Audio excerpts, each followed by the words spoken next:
Olá, pessoal! Nesse vídeo iremos falar das classificações do DNA nuclear. O conteúdo de DNA das células humanas constitui o genoma humano.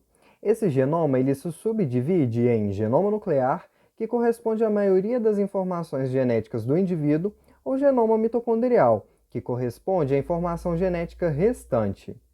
Hoje, vamos classificar o DNA nuclear, que pode ser dividido de acordo com as repetições de sequências. Dessa forma, o DNA nuclear pode ser altamente repetitivo, moderadamente repetitivo ou não repetitivo. Cada um deles apresenta uma característica diferente e também pode apresentar subdivisões. O altamente repetitivo pode ser em tandem, ou seja, em sequência, uma após a outra, e ainda pode ser dividido de acordo com o tamanho dessas sequências. As maiores sequências são chamadas de satélites. As sequências intermediárias são chamadas de mini-satélites. E as menores sequências são os microsatélites. Outra forma do DNA nuclear altamente repetitivo pode se apresentar de forma dispersa. Diferente do tandem, ele se apresenta de forma intercalada e se subdivide em curtos elementos intercalados ou em longos elementos intercalados. Agora, o DNA nuclear moderadamente repetitivo, ele constitui duas famílias multigênicas, sendo as superfamílias gênicas e as famílias gênicas clássicas. Já o DNA nuclear não repetitivo, ele não apresenta subdivisão e ele é o responsável por codificar a maioria das proteínas funcionais. Características do DNA nuclear. O DNA nuclear altamente repetitivo em tandem, ele pode ser DNA satélite, que possui uma função desconhecida, pois não conhece o papel exato desse tipo de DNA altamente repetitivo, mas sabe-se que ele não é transcrito.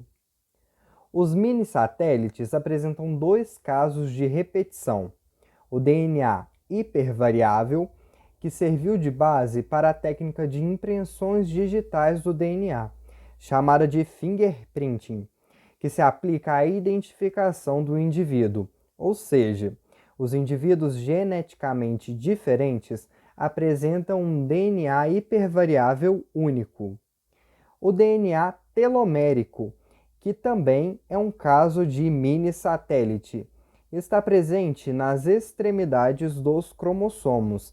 É responsável pela proteção e manutenção da integridade cromossômica.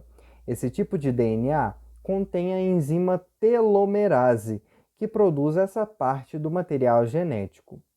Os microsatélites apresentam genes que estão associados a certas doenças hereditárias, como a doença de Huntington e a distrofia miotônica. Agora, o DNA nuclear altamente repetitivo disperso, em curtos elementos intercalados, ele tem a capacidade de autoduplicação, podendo se inserir em outras regiões do genoma, ou seja, são transponíveis, interrompendo às vezes um gene que codifica uma determinada proteína, acarretando assim uma doença genética. Por isso, consideramos que eles podem causar mutações patogênicas. E no caso do DNA nuclear altamente repetitivo disperso em longos elementos intercalados, não se sabe ao certo o que fazem, portanto, possuem uma função desconhecida. DNA nuclear moderadamente repetitivo se apresenta em famílias multigênicas. As superfamílias gênicas, que possuem genes com funções muito semelhantes e codificam proteínas semelhantes. Nesse caso, A palavra-chave que devemos guardar é semelhantes. E temos também no DNA nuclear moderadamente repetitivo as famílias gênicas clássicas, em que há alto grau de homologia em suas sequências e por isso codificam proteínas iguais. No caso das famílias gênicas clássicas, a palavra-chave que devemos seguir é iguais. Por fim, nós temos o DNA nuclear não repetitivo, que é o mais importante do ponto de vista funcional, pois possui os genes estruturais. Dessa forma, codifica a maioria das proteínas.